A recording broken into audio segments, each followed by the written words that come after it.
Writing. Okay, what's that?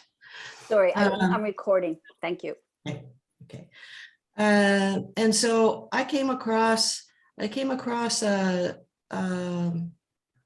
writing, a journal piece, because I write almost every morning, just whatever comes to me. And it might be a to-do list. I might have a question, and then I start writing the answer wherever it comes from. And so I saw one that I wrote in about 10 years ago. And I had asked the question, what kind of a memoir am I going to write? Because at that time I was reading both Richard Lucas's The Forgotten Holocaust, about the Poles in the Second World War, and also a book on how to write your own life story. And it presented many different kinds of memoirs that one could write. And I did not want mine to be sort of the usual, because I'm a bit of a rebel sometimes, and perhaps often. And so the answer that I got was, first of all, love the reader. And I thought, whoa, what does that mean, really? And so as I was writing, I kept this phrase in my mind, love the reader. What does that really mean? I don't think that I've ever been able to define it, but it was this feeling in the background that I had. And then it also said, well, your memoir is going to have facts. And facts, of course, are not entirely true, because once we remember them, they also include all kinds of other things. So facts, memories, imagination, those three, and also some psychological insights that I have gleaned through my 44 years of being a psychotherapist. That's been a very big part of my life, the latter part of the life. And the earlier life was raising 4 children. And that taught me an awful lot. You know, when you raise children, you learn how to put yourself aside and how to love unconditionally. And that was something I needed to learn. So Devika, there was right at the beginning of the book, there was that, and I think everybody would like to hear that. And when you start off with the FLQ crisis in '69, I think it is, and it was can you explain what that was like and how you recognize that there was something happening with feelings based on the war in Poland, that was the first eclipse of, okay, something else is going on inside of me that I have to dig deeper. Can you tell us a little bit about that? Yes, so the FLQ crisis was going on here, which meant that there were articles in the paper about, about bombs being placed in mailboxes, and there was kidnapping, and soldiers were on some streets and so on. And of all the places for me to land in this very peaceful Canada, I end up living in a place, going to a place at a time when there are soldiers on the street. I mean, not on every street, but, bombings. So there was a 50-stick dynamite bomb that went off a street behind us. And it was in the evening when I was making tea, the children were in bed. My husband had just come home and he was making a fire in the fireplace. And I had not turned on the lights in the kitchen, because you know how when you have lights on, a big window looks black and you can't tell who's looking. And in retrospect, I see that as, why did that make me uncomfortable? But I understand that now. I didn't think of it then. I just didn't turn the lights on. And then all of a sudden the house shakes. the windows rattle loudly, and then it stops. And my husband comes racing into the kitchen. What was that? Because it had happened at exactly the moment when he struck a match to light the fireplace. So his hair was standing on end, and he was thinking that somehow he had caused this thing by striking the match. And so he ran out into the street to see what had happened. And I just stood there as if nothing had happened. And he thought that that was really unusual. And after he left, I realized it was totally unusual. I should have been shaken, but I wasn't. I just said, oh, sounds like there was a bomb at Loyola, as if that was a normal occurrence. But of course it wasn't. That's when I realized that I should have been shocked and wasn't. I realized there's something wrong with me here. And then I started thinking about, well, I grew up among many bombs daily, many times a day for a certain period of time when we were fleeing. So that got me started on what I called, I think I have some dragons in my basement. And I realized that I better let them out slowly, like a little dragon at a time. And that's kind of what started me thinking about it, and thinking about my early experience, which nobody had really talked about. I hadn't talked much about it at all. And in my family, they said, oh, you're lucky. You were so young, you don't remember. But of course, we have visceral memories. And that certainly came out quite a bit later. And I started to notice things, like one of the first things I noticed after that was we were on a path for airplanes to pass to the airport. And when I heard certain low-flying planes, not the jets, but the low-flying planes, I would get this strange feeling in my belly. And I thought, oh, why is that? So memories kind of started coming like that. So Devika, one of the things, again, that I loved about the book was that that's why it took me a while to read it, because I would read a paragraph and I'd have to put it down to bring it into the body, and the extraordinary measures that you and your family had to go through. There's one part in the book where, if I can just read my notes here, I think it's on page 51. And this, I just cannot imagine, but I want you to be able to pick up from there and then tell us a little bit about what happened. But on page 51, we only knew we were running from the Torah's murderer Red Army. Well, now with oh, maybe I wrote this down wrong. But the bottom line was that there was two enemies that you were running from, the Russians and the Nazis. But the way you worded it was, oh my God, I mean, this is so amazing. You say, Nazi ineffective being safe from a second enemy by the first. So you're running from the second enemy by the first. And you ask, who is wrong? Who is right? Who is the enemy? Can you pick up and go what that was? And because wasn't that at the time when, quote unquote, your mother lost her father? And then throughout the book, you as an adult then go visit your dad. I mean, people, you've got to read this book. But can you tell us what that incident, your age at the time, and what that was about? Well, I was born 14 months into the war in 40.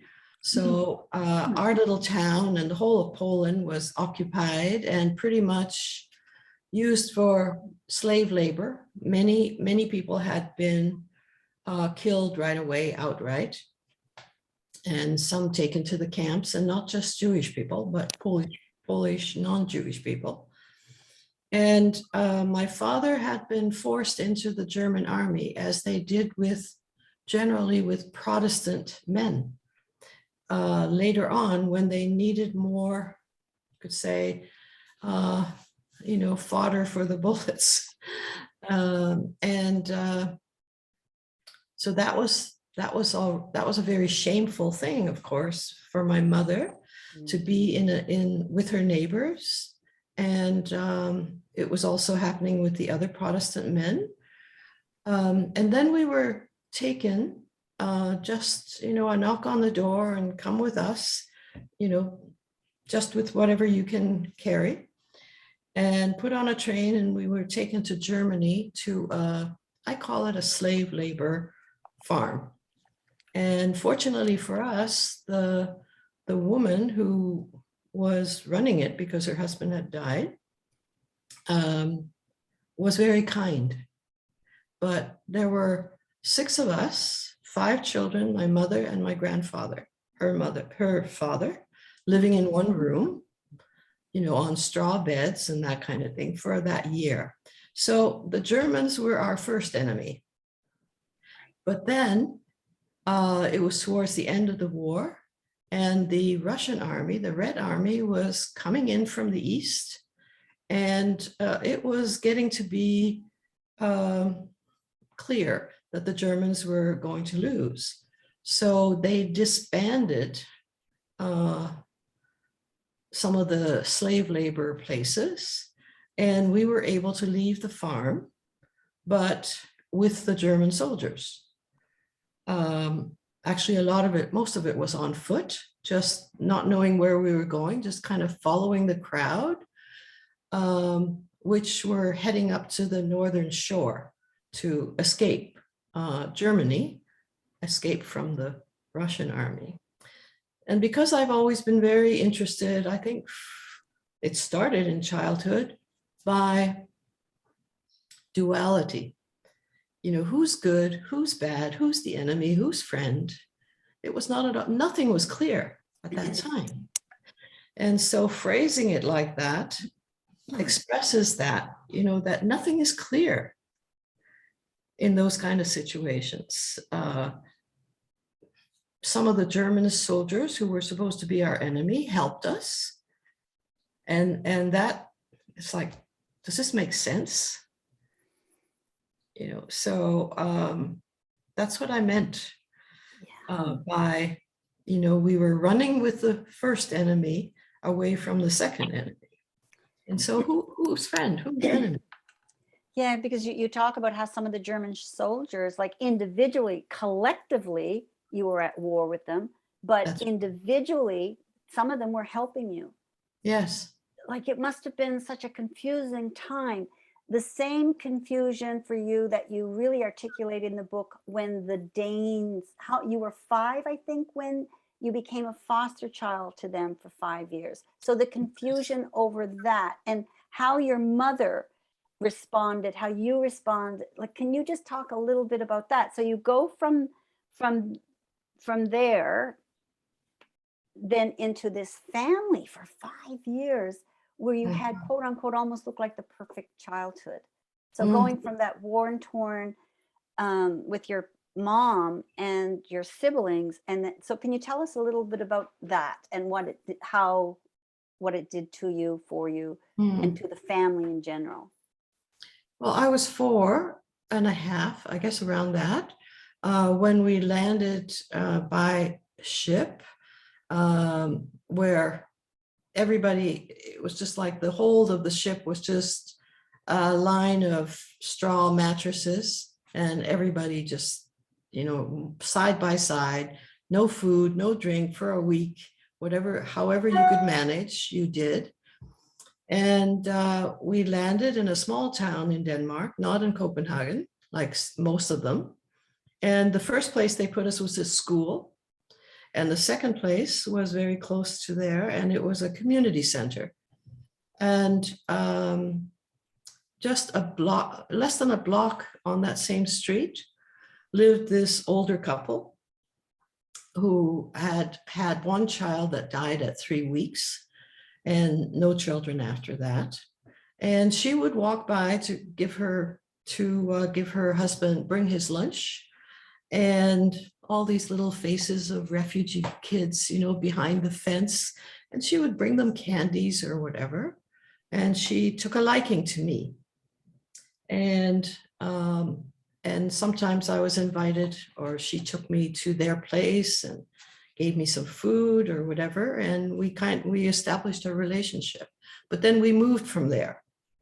So they kind of tracked us through 4 different refugee camps that we were in, finally landing in one big one in Copenhagen, where the rest of my family stayed for 7 years. It took that long to close down the camp. And so there's one passage in the book that talks about the story that you just mentioned. That for the longest time, I couldn't help but get tears in my eyes whenever I read this.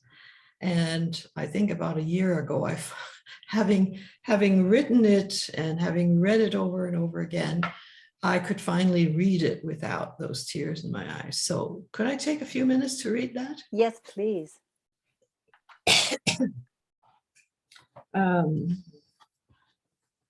As it was now 2 years since our arrival in Denmark, Køge and the nice Danish couple were far behind. They had followed our trail and sometimes visited us, though I only remember one traumatic visit. In the middle of play, neither mealtime nor bedtime, Mama called me inside. What could it be? There they were, Dunchiki, the Danes. What were they doing here? They'd been talking to Mama. Well, not exactly talking to each other, because they couldn't understand Polish and Mama hadn't learned Danish. They were stumbling along, each in their own language with a little German thrown in. They all looked so serious. What was going on? Mama looked worried and worn out as always. I didn't know she had a gallbladder that left her in pain ever since we left our hometown. Her body had relaxed somewhat since settling into the relative safety of the Polish refugee camps. I had even seen her smile, and it was glorious to see. But now she looked very serious. They want you to go live with them so you can go to school, to learn to read and write, Mama stated with no preamble. She never explained things or attended to emotions.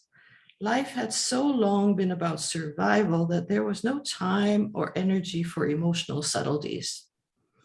All 3 adults were looking at me expectantly. What did they want from me? What did it mean, go live with them, go to school? For 2 years, we had been safe in Denmark. I was with my family, my inseparable friend Stasha, and the camp's Polish community. This was my home, wasn't it? Mama didn't read or write. Books had never been in our environment. What was so special about school? I barely knew what school was or why it was important to read and write. The Germans had closed Polish schools before I was born, so I had no sense of my older siblings going to school. I knew the Danish couple's house was no longer just down the street. It was a train ride away. That's how we had come to this camp. They had been good to me. They had stayed in touch all this time, but live with them all the time? Do you want to go? Mama's voice shatters the silence and makes my mind reel in shock and confusion. I look at the Danes' eager, kind faces. Hers still lights up whenever she looks at me, like I'm someone special, and his eyes twinkle at me from his serious face. I search Mama's haunted face. There's something there I don't recognize, and it terrifies me. And suddenly I know. She wants me to go. I see it clearly. But how can that possibly be? Why? My 6-year-old mind jumps to false conclusions. She's exhausted. She can't take care of me anymore. I'm too big a burden. She doesn't want me anymore. These people are kind. They will take me off her hands. They'll take care of me. She wants me to go, so I must go. I look down at the floor. I can't look at her face. I can't let her see mine. I swallow a heart full of tears. After all, what child willingly wants to leave her mother? Do you want to go? She repeats. Finally, I turn to the Danes and smile the biggest fake smile of my life.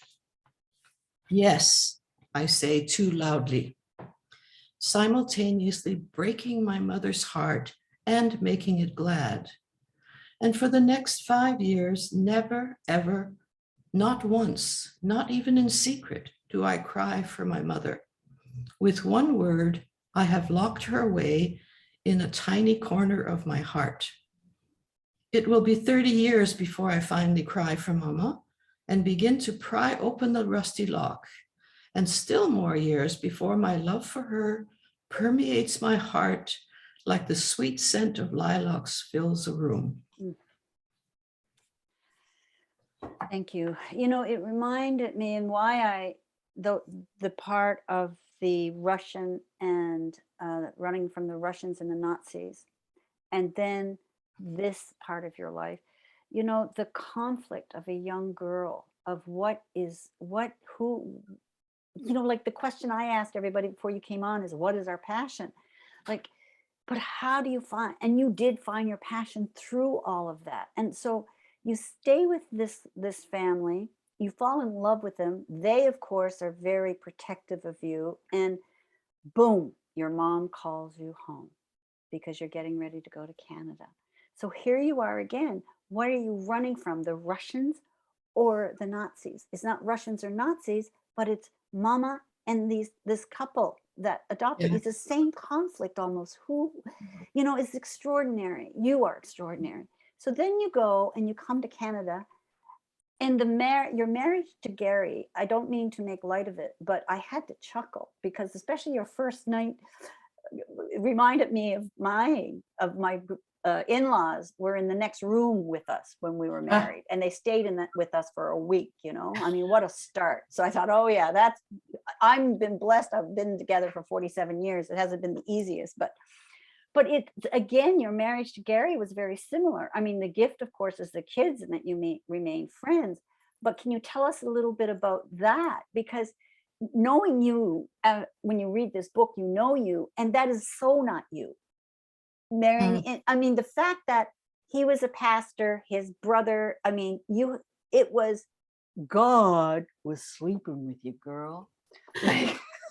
It was everywhere in your family, but it was a different energy, a different type of spirituality that you were born with. So again, the conflict. So can you just explain a little bit about coming to Canada, meeting Gary, and then having your children? Well, I met him just after grade 12, so I was young, just before, a couple of weeks before I was going to university. And the story that I read is kind of a seminal story for my life, because this being given away from my family in order to read and write. So I have never finished reading and learning to read and write. It's like there's no end to it. And so even during my marriage, we got married after that first year of university. And I continued. I took a couple of years off because I had children right away. And then I continued taking courses, university courses, like one a year, maybe one in the summer, until I could get my BA. And there was something in me, and I relate to that story. It's like it was never finished. What I was supposed to do became this constant learning, and I'm very happy about it. But it certainly, yes, you're right. It was probably for safety and survival to a large extent. And the religion that had been kind of brought to me a lot over my teen years when I went to church. My family did not. I went alone.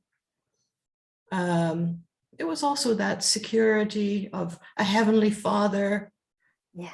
That kind of thing, praying to God. Did you ever meet up with Cam again? Was it Cam? Once. Because that you could, yeah. But I won't tell, and I won't give any giveaways. They need to read the book. So then you went on to study psychology. What I was asking, what we were discussing a little bit before you came in, is I'm really curious as to how, of all you've been through and all the tools, because all the tools are in this book on how you survived everything. And it's so it honestly, it's, I don't want to say self-help, but it really is. It's a self-help book. I mean, if you want to know about shame, go to Aunt Greta's book. If you want to know about healing, how to get rid of resentment, it's all there. It's all there.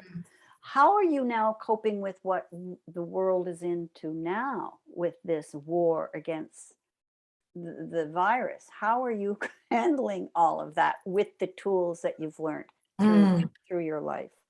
You know, one of the most recent quotations that I worked with in my little meditation group, weekly meditation group, is one by Krishnamurti.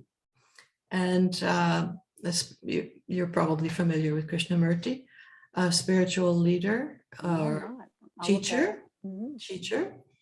and from the East. And he said to his students, "Do you want to know what the secret of my life is?" And he said, "My secret is that I don't mind what happens."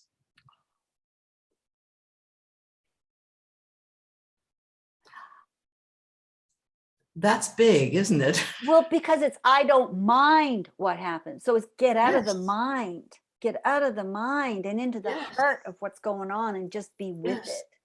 It's like not reacting with what you like or don't like, what you want, what you don't want. You simply respond to whatever is happening.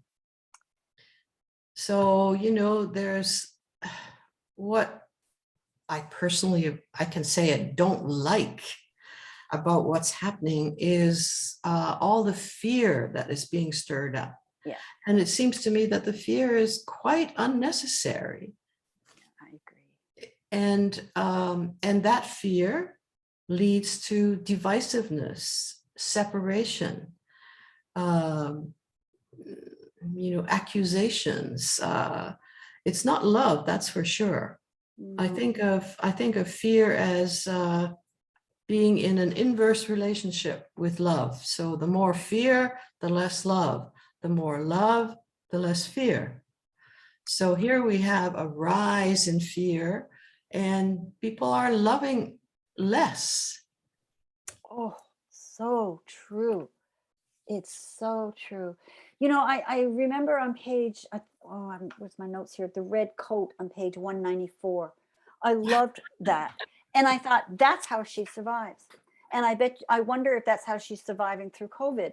The red coat is analogy, how I see you, of that creative artistry in you. No matter what was happening, you're seamstress, you know, like you would take something and make this glorious gown out of nothing. Or you would, and you choose at that point, you wanted the red dress or the red coat that was more your energy, but because of the being the pastor's wife, you went for the more, and it wasn't you. So now that you are who you are today, based on your experiences and quote unquote, COVID is here, are you creating that beauty around you? Is that one of the ways that you are surviving this? If we have another lockdown, etc., is the co-creator in you? Yes, I think so. And always looking for beauty in whatever, you know. So the not minding what happens is part of that, you know, that we can look at anything, whether we think it's positive or negative, from so many different points of view. And if you are willing to take a different point of view, you will see something different, and you will probably have at least a glimmer of beauty in everything. And that beauty in everything, do you think, because that's born within us, you know, like it's a pattern of behavior, that artistry in you. Did you get that? It doesn't sound like you got it from your mom, or did you and she didn't aspire to it. She locked it down because of her own grief and things. No, I didn't get it from her or No. from my family because they, I don't know, they weren't, I shouldn't say they weren't open to it. That's not true at all. But they hadn't learned it, let's say. And also, I've studied a little bit of astrology. Mhm. And do you study Yes, astrology a little bit? speaking my language, speaking my language. Okay. So I have Venus in Libra. Oh, okay. So that, I warm. need, Yeah. it's a need. It's not just a pleasure or a No. desire. It's like I need beauty around me. So even if I have one plant in a room, or one painting or one something, it just revives my spirit. And I was interested in, I recently read a book, 12 Rules for Life. Very well written. And one of his rules is make one room in your house beautiful. So I think we need that. We need that positive, that reminder that the world is beautiful.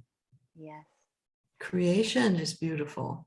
We are in every person, there is beauty. So at the end of my yoga classes, we used to do a Sanskrit greeting, Jai Bhagwan.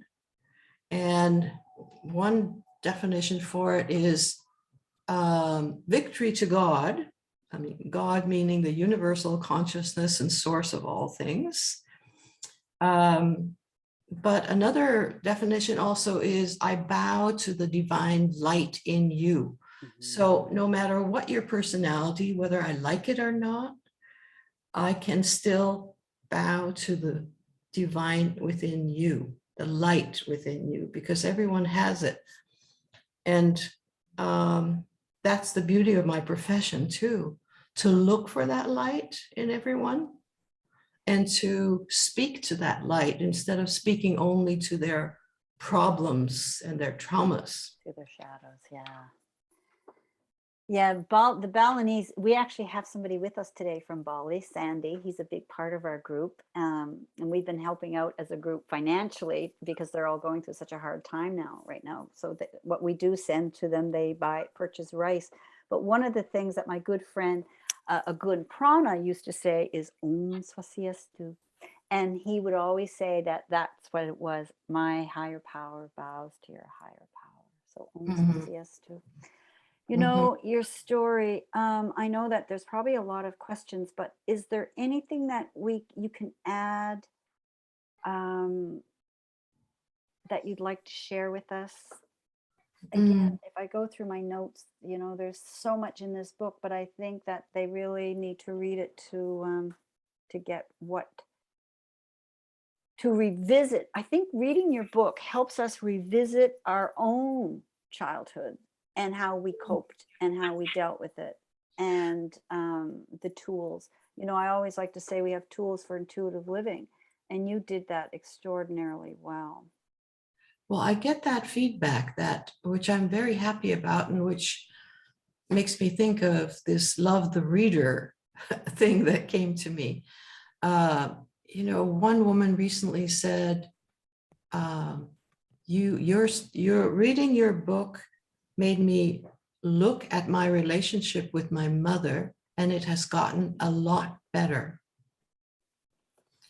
So, feedback like that really touches me, makes it worthwhile when people learn something from it. Or to have, somebody else might say they have learned to have compassion for a wider range of people. Yes, because we don't really understand. And that's the thing with your book, and how your mom was in the book and how she helped you. I don't want to say help you write it. Is there another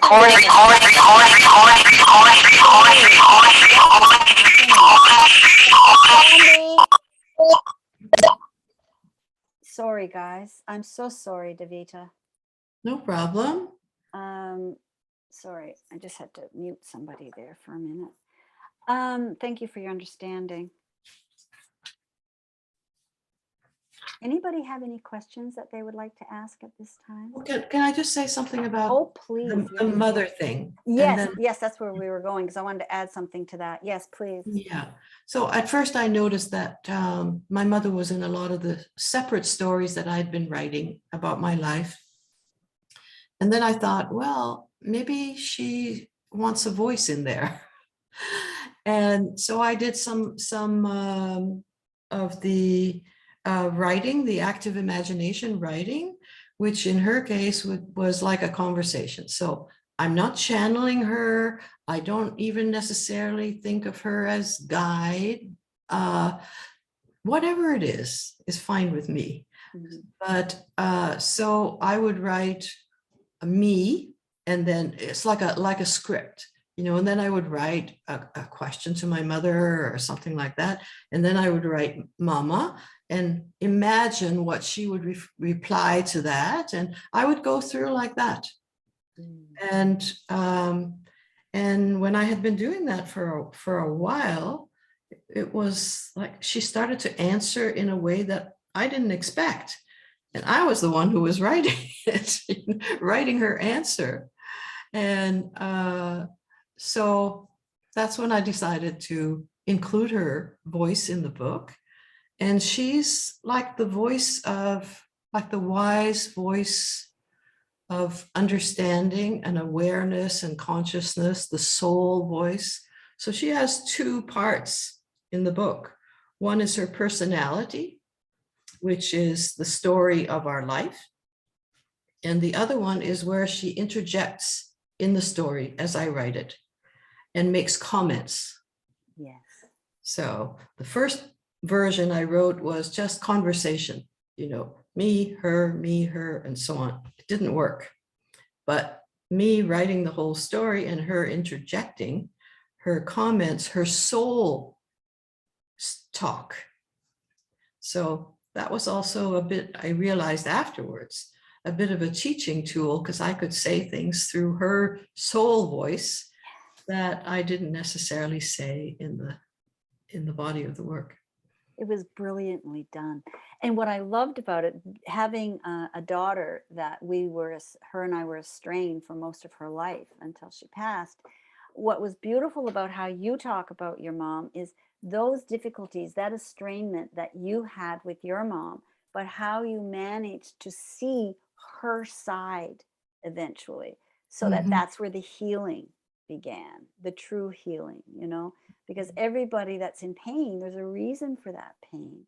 Like when you talk about, you didn't realize she was in so much pain with the gallbladder. And I mean, it's throughout the book that, your mother was an extraordinary woman.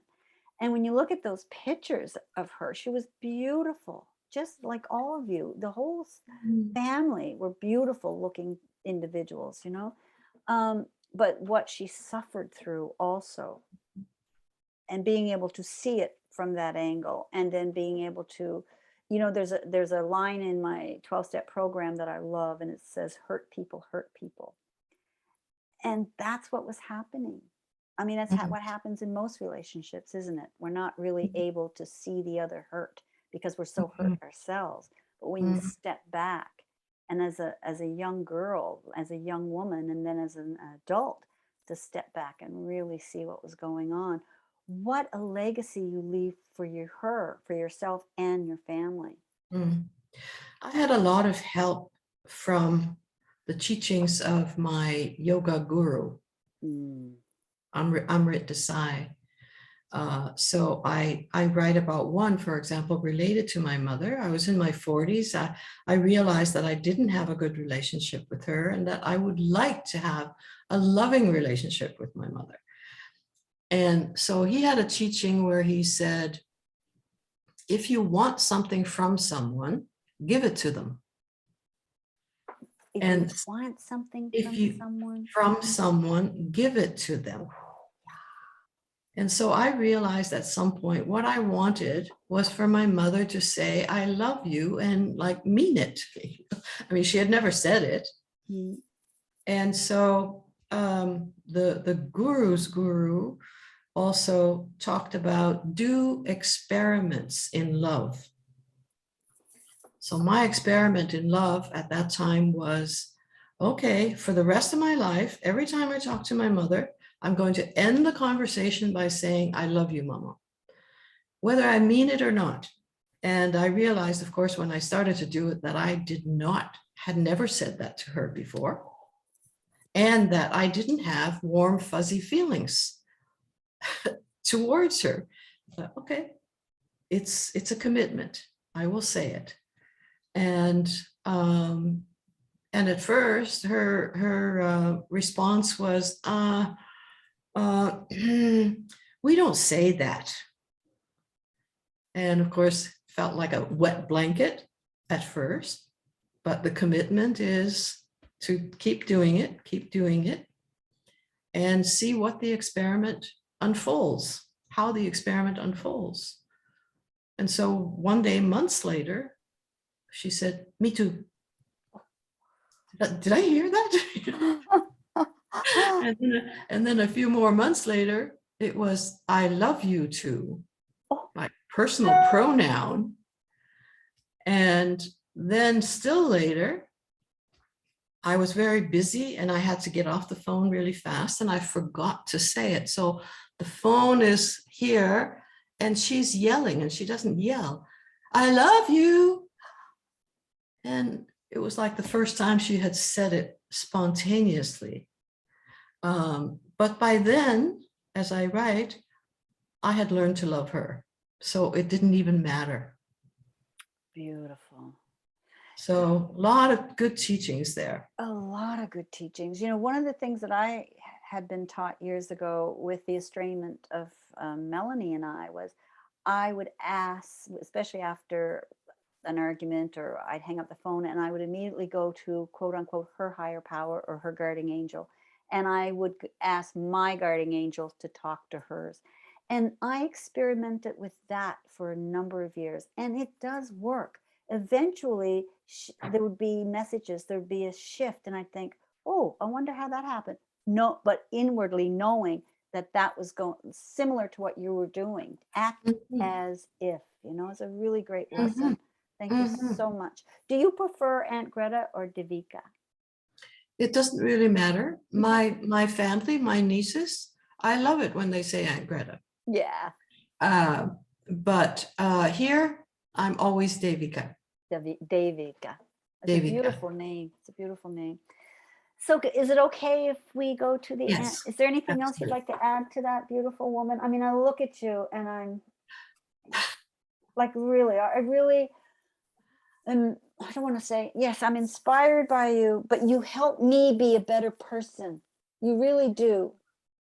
You help me be a better person just for today. Thank you so much. So I can't think of a better compliment. oh, Really. thank you. I can't think of a better compliment. Thank you so much. You're welcome. So anybody would like to ask questions, please unmute. I'd like to ask a question. Yes, Sandy. Thank you, Devika. It's been wonderful. When you were writing about the conversation between you and your mother, the answers from your mother, would it have been something you thought she would answer or what you wanted her to answer? It's probably a combination of both. Where it comes from, I don't really know. When you use active imagination, I think that there are many different sources. There's, like you said, what I want, what I thought that she might have said if she had had the opportunity to become the person that she, let's say, could have become with love. Does that answer your question? Thank you. Yeah. And honestly, when I'm doing that kind of exercise, I don't care about the labels, you know. I don't feel like I'm channeling the way that channeling is explained. But I think that consciousness, the universal consciousness is available to all of us. And I think when we do these kind of exercises, and in meditation, we have access to that universal consciousness, some more than others, and depending also on our own state of openness to it, calmness, that can receive it.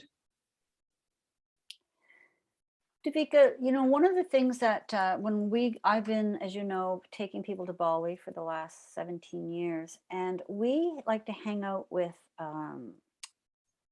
a healer there by the name of Mankup Made.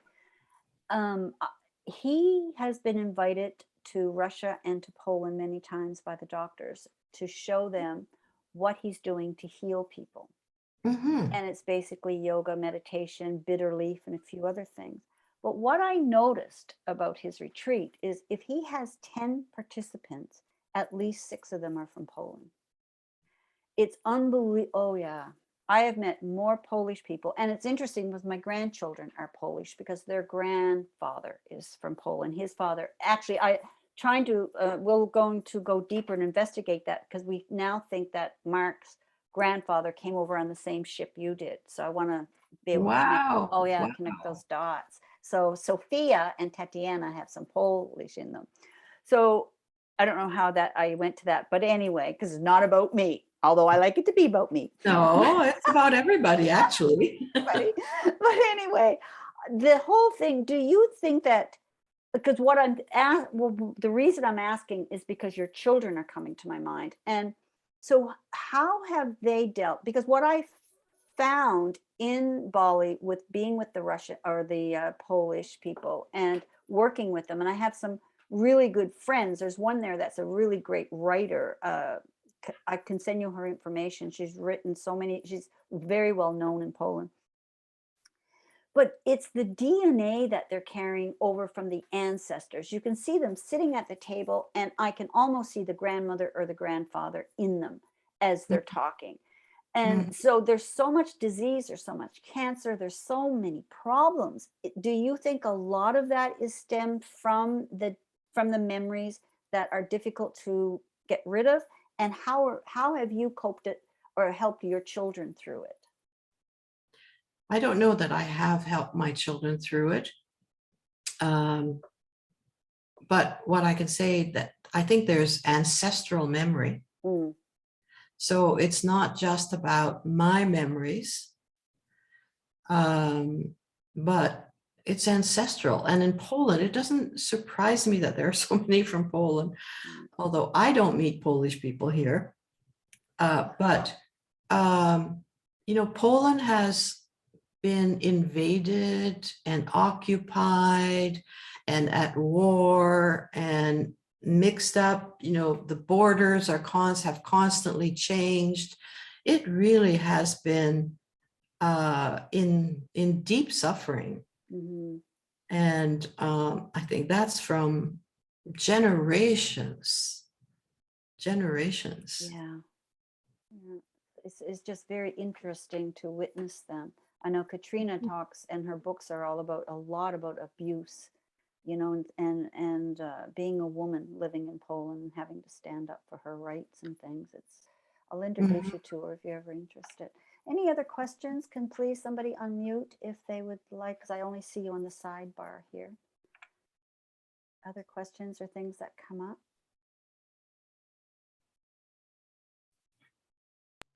I don't have another question at the moment, but I just want to say I just ordered the book. Good. Well, thank you. Well, you're in for a treat. We only touched on just a smidgen of it. In Newfoundland, we say smidgen. Maybe I can just say something about the cover and the title. Please do. Because it says quite a bit about what I intended, I think. So I was advised from different places about what a good cover should look like. And I tried, and it didn't work for me.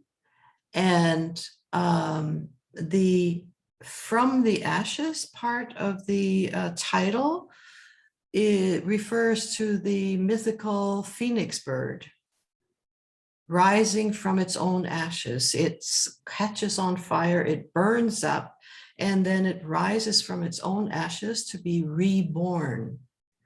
And that's the image I wanted for the book. And in fact, my friend who did this cover, originally had a glorious golden phoenix, but it was just too much, to have on the cover. So we just stayed with the colors. Yeah. So from the ashes refers to the phoenix and rebirth, constant rebirth. We're constantly rebirthing ourselves. And the war, I needed, in fact, to have the word war in it. It was like honoring the 4-year-old who had no voice, and as well as all the other, children that are still in war, in refugee camps all over the world, have been all the time. And so that word to me had to be in there to speak of her experiences and experiences of other war children. And the war that goes on inside, not just your experience, right? Yes. Not just your experience with war itself, and the war that goes on inside. Would you say that you rose to the phoenix after you left Gary, where you really Yes. felt free for the first time in your life? Yes, I would say so. That was But there's a very positive part of Christianity, which I was certainly constantly in touch with at that time, which I really appreciate. And that is the centrality of love. Love your neighbor, do good, not as good deeds, but out of that love. There are no enemies. wow. Think about that, everybody. Think about that. There are no enemies. And I Everybody's think, just trying to do the best they can.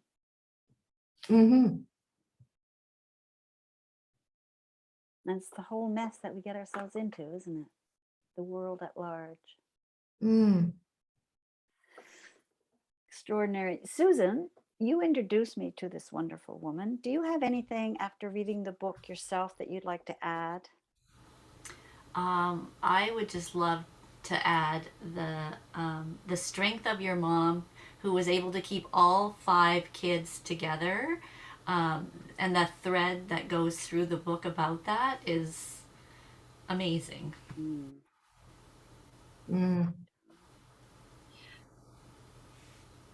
Yeah, it also speaks to survival.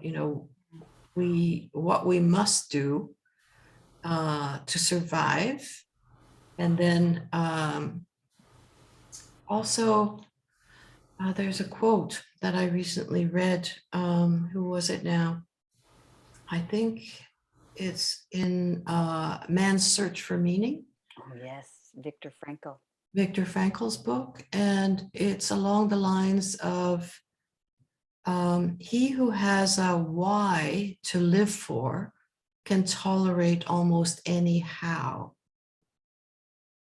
So the survival of her children during the war and in the refugee camp and so on was her why.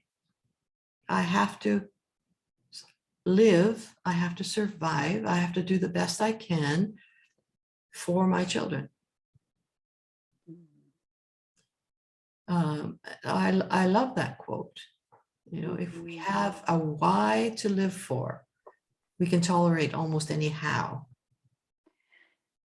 So we really need to take that into today's consciousness with us. with this Mhm. other battle that's out there, because you know, it's causing a lot of mental issues, it's causing a lot of issues Yes. in families. It's so we need to find out the why. Mhm. The other thing too, you know, is what you said earlier, and can you requote that, about the mind? Can anybody Right. remember that? In It's what context? pay no pay no mind. So Oh, yes, the secret of Krishnamurti. Krishnamurti. Yeah. yeah, Krishnamurti, and saying the secret of my life is that I don't mind what happens. so that's what we need to do now, is we don't mind what is happening, get out of the mind of it and just get Mhm. into the heart and be in it and find out what our why, and then figure out how to maneuver our energies through it. Very good lessons for all of us. And not minding what happens, not reacting to it, doesn't mean that you're sitting around not minding. Right. Not minding, not reacting to it, in fact, leads you to a better choice of actions to take. Yes. And if we're in the mind, like I've been teaching my grandchildren now, is that we don't need to time travel. So when they're worried, you know, our little Sophia the other day, because her mom had left, and she said, I'm so worried I won't sleep tonight. And I said, well, honey, why are you time traveling into the future? Why don't we just stay here right now? Okay, she said. And then when they worry about anything from the past, any of us, we're time traveling. We don't need to time travel. We can be here, be here. Mhm. Figure out the how. Yeah. Other questions, please? We still have a few moments before she leaves us. Lily, there is a question that came through on the chat. Okay. So grateful, Devika. I wonder if you can share your views on the source of your incredible courage to survive and move on to heal. I think I would give a simple answer, and that is that from wherever it originated, however I got it, it's a faith in something greater than ourselves. I used to call it God, you know, Heavenly Father, but it's like my God, my definition of God has shifted and grown over the years. And so I think that believing that not so much like there's a purpose, that we have to know the purpose of everything that happens, but just trusting and having faith that the basic, what should I say, the basic consciousness that is our life, and that is all of life, is love. Well said. Thank you, Devika. That was me asking the question. And I'm curious about that source of courage, because as a child, and maybe you could share as a child what you might have been, or what you recall having been driving you to move forward despite everything that was going on around you.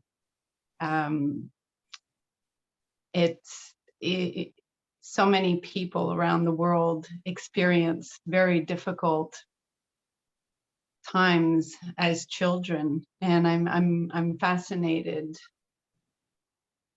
to learn of others' experiences in terms of through the eyes of a 4-year-old or a 5-year-old or a 6-year-old, everything that you were experiencing. What was it, do you think, that at that age drove you to continue every day and to survive? Was it inspiration from those in your surroundings, your mother, your family, your siblings? What was going on for you at the time, do you think? Well, I think at that time, you don't think things out, Mhm. and I certainly can't recall what I was thinking, but I think at that age, for example, I was glued to my mother during the running and the sleeping in the forest and the whatever we had to do, and trusting her. At one point, the trust kind of dissolved because she broke down at one point, but not for long. But I saw that maybe she can break down too, and what will happen then? So one of my sisters, for example, when I asked her, what was the worst part of the war for you? And she's would express things, tell stories very dramatically. So I thought, okay, here comes a dramatic story. But it wasn't. She said, it was when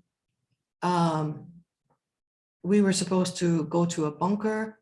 We were sitting in an abandoned house, and my mother was sewing clothes out of pajamas that she had found on a clothesline, and she was hand sewing for the children. And my sister would say, "Mama, we have to go, we have to go, we have to go." And my mother said, "I'm not going anymore." And it was like, okay, mother has given up. That's the worst part. So I think the trust in mother and mother's ability to keep going was a big factor. And then there's something else. Children have an amazing capacity. Like you've probably seen movies of, bombed out places, and children are playing. They're playing in the ruins. And the capacity of children to play is amazing. And very often they play as a kind of unconscious therapeutic method, like we did in the refugee camp afterwards. We would play war, of all the things. But if you play war, then you can be the survivor. You are making the choices, so you have control. So I did play therapy for many years with emotionally disturbed children, and it was wonderful. Wow. It's interesting when you watch children, we probably all did it when we were children ourselves, the spinning that we do.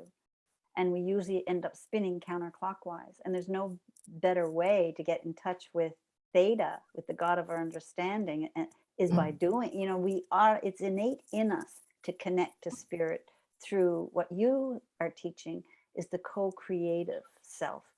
We're always co-creating with spirit in some way or other. And children do it, like you say, through play. And then you, as a survivor, doing it through your artistic, I go back to, I was so enchanted with how you would take a dress apart and put it together and make it beautiful in the depths of despair that you would be in. That's co-creating with the universe.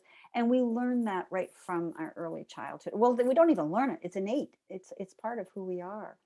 You're just fascinating. And as a comparison, although I didn't know anything about that then, yeah.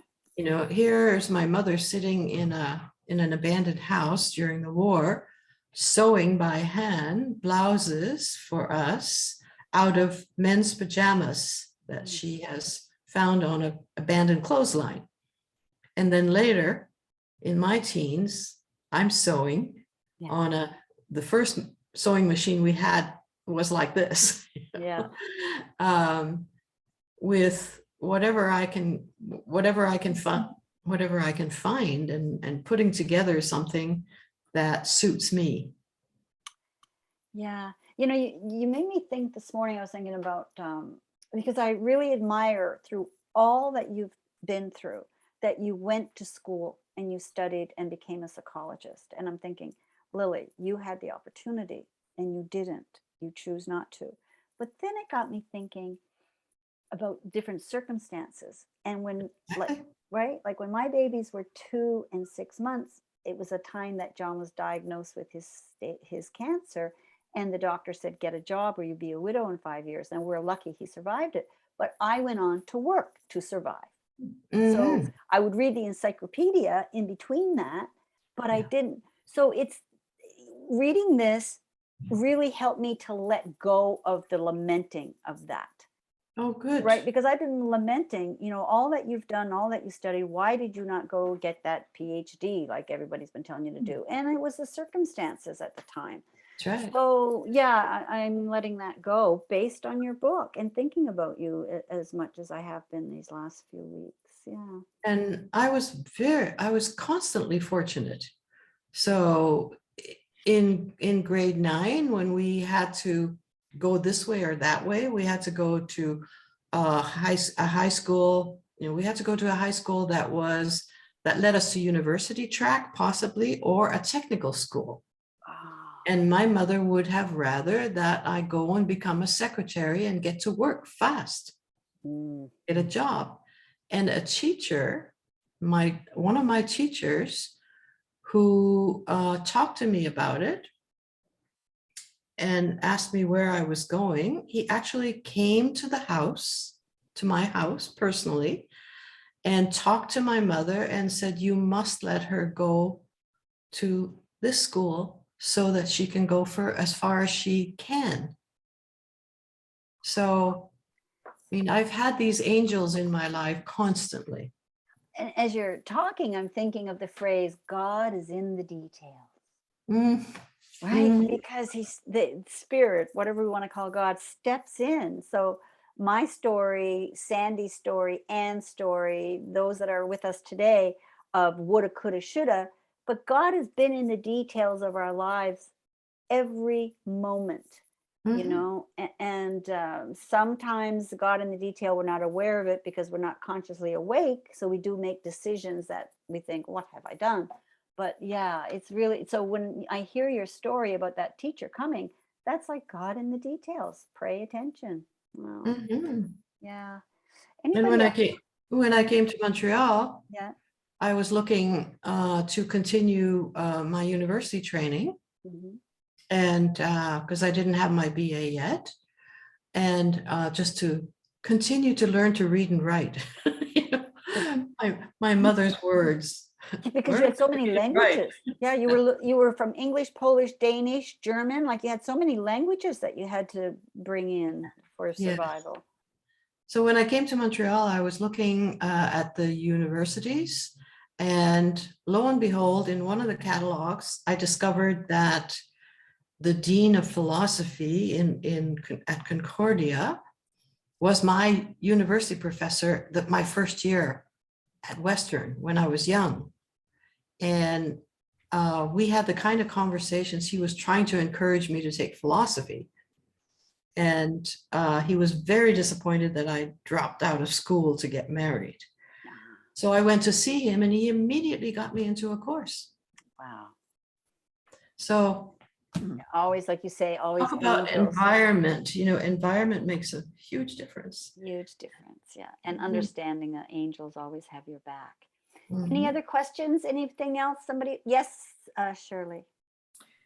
Well, first of all, I would like to thank you, Devika. Your talk and your teaching is incredible. It has really helped me to do some healing right now. I didn't grow up during the war, but the war came to me through my mother was a war bride. My father was on the beaches of Normandy, and I can remember he used to say he went to war as a young man. He didn't drink. He came back an alcoholic. And that war continued in our home throughout Yes. the years. Yes. And as in many of people in my age, I'm 67. And I've always known, my father was like a Jekyll and Hyde. He was the most amazing, loving man. And when you put drink to him, he became a very disturbed man. And it Mhm. was the disturbance of the war. And that was clear to me as a child, but I didn't really understand it. I happened to, I grew up in a town that was in the center of British Columbia, that was a Japanese internment camp. Ah, And so there was, and there still is, the town is primarily Japanese people, absolutely beautiful, beautiful people. And so, but growing up in that environment and here, there was a lot of stories, Mhm. a lot of people learning to, live together, the Japanese and the non-Japanese people, Yes. people who had been in the war, and they were actually in conflict with each other. So there was a lot of energy that that I didn't really understand. And so this has really helped me a lot to recognize that. I didn't recognize that the war came to me, to our home, and that Mm. we grew up, there was 6 of us, and that our mother, she came from an affluent family in Scotland to absolute poverty, living with a man who they were pen pals during the war, and when he went to Scotland, that's how he met her, and then married her and brought her over here. Anyway, the bottom line is the war, it just brings to me today a tremendous amount of healing through you, that when you talk about generational, that war has brought layers and layers and layers of pain forth, right? Yeah. And at the same time, if you can understand that and realize that that was, how else could these men have survived? Yeah. Just like our Vietnam War with the drugs, but so it's the healing for me is a deeper understanding, and a deeper love for my father in this moment, and appreciation and respect Mhm. for what he went through. And he tried his best with us, and so did Mom. And boy, talk about survivors. Woo, big time, all of us. Yes. And it has served me. It has served me well in this life. Yes. Yes. I think that's a wonderful point to bring out. Yeah, and it has served me well. And now, thank you. I'm ordering several of your books. There's so many people that came to my mind when you were talking. Thank you, thank you, thank you. Well, thank you for bringing that up, because it's in my heart too. So when Lily asked me something about how have you dealt with that with your children, I have to say I didn't really when they were growing up, because I was not aware of what influence was on them through my who I was, the non-remembering, the still a trauma, the product of trauma, but being unaware of it, I'm sure had an influence on my children. And but we have to say, okay, I did my best with what I had at that time. And thank you for your story. Thank you. Yeah, because they're second generation of war experiences is definitely also traumatic.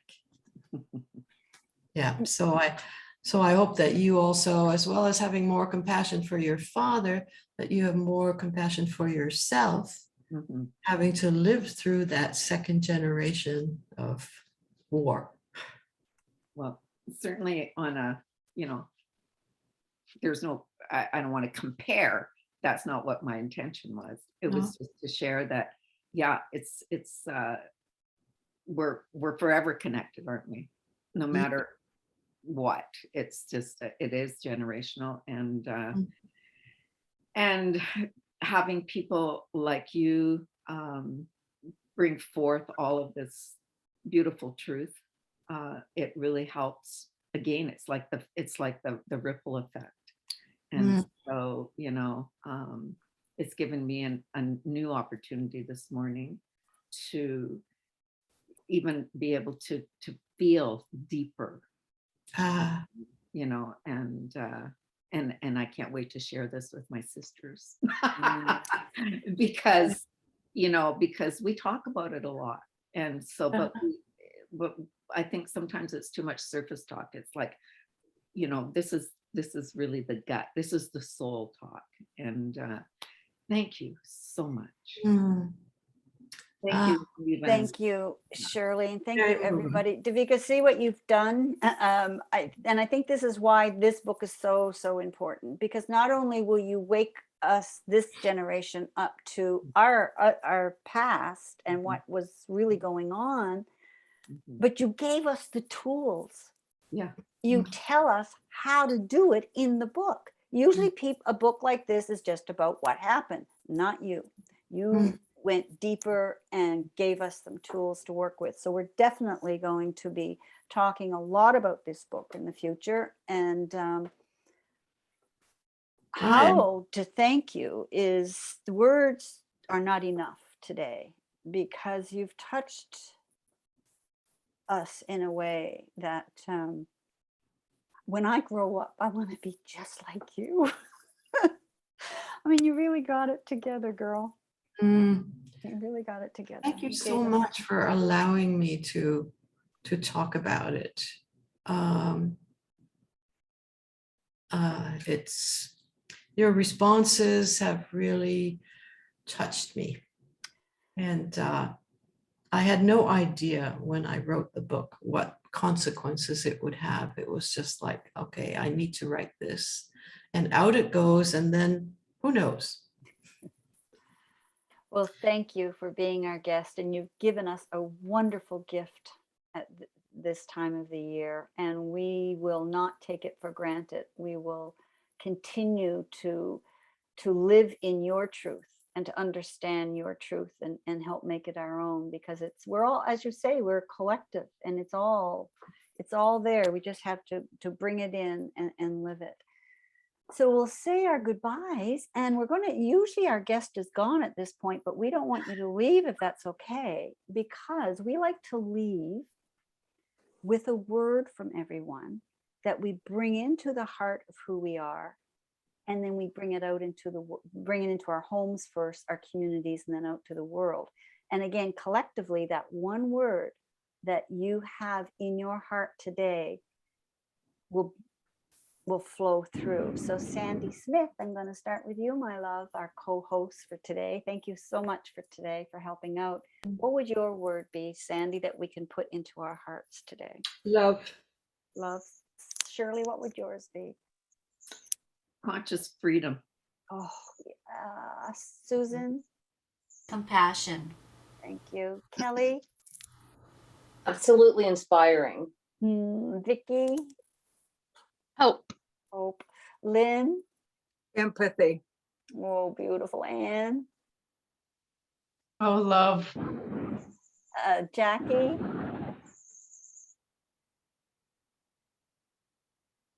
Love, absolutely love. Wow. And Sandy, our Balinese Sandy, what would your word be for us today, my love? Absolutely love. Love. And yours, Devika? Mine is gratitude. Yes. So we'll end with yes, yes, yes. Constance left us, I think. Yeah, she was on the phone. She had to leave, so that's fine. I love you all. Thank you. Thank you.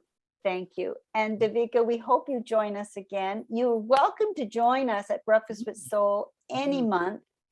We have guests each month, and we'd love to just see you, just sit with you. You're someone you could just sit with and play with all day long. Well, you are most easy and loving to hang out with. Thank you. We can hang out anytime. I feel like I can just be myself, and that's wonderful. Thank you. That is such a blessing. That is such a gift you give us today also, that to be yourself. When two or more are gathered, there is love. Yeah. I love you all. Thank you, Thank you. Susan, Thank for you. introducing us to this incredible woman. Oh, Anne, I see your hand on your heart, my love. We're all there. We're all going out more filled with love and joy than we came into this session with. And it's all because of this divine being of light that calls herself Aunt Greta. We want to hang out with Aunt Greta. Okay, my loves, have a great Bye. day. See you again. I'm going to post this. I'll send you all the video. Okay. Okay, thank you. Okay, love.